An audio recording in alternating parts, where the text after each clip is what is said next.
This past weekend, our country celebrated its Independence Day. This Independence Day, more so than any other in recent history, was marked by so much violence, societal upheaval, darkness, and confusion. And some have even tried to distort that word patriotism into a sort of dirty word. Pope St. John Paul the Great, in his last book, Memory and Identity, released in 2005, talked about patriotism. He really beautifully linked it to the fourth commandment, to honor our father and mother.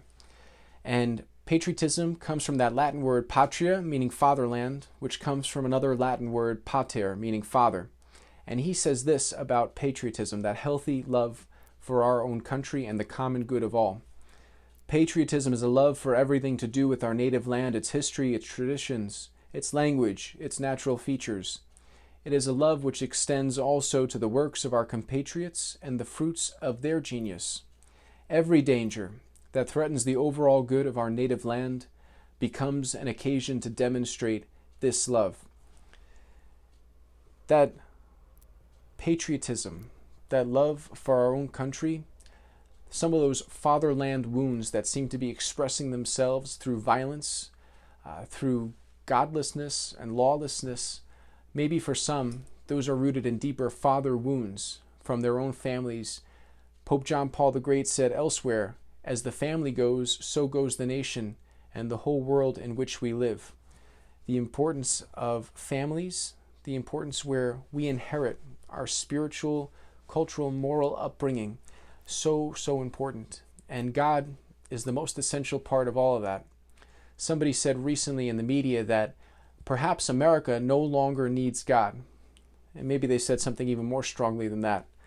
The second president of the United States would beg to differ. President John Adams, in a letter dated October 11, 1798, to the Massachusetts militia, had this to say: "Our Constitution was made only for a moral and religious people.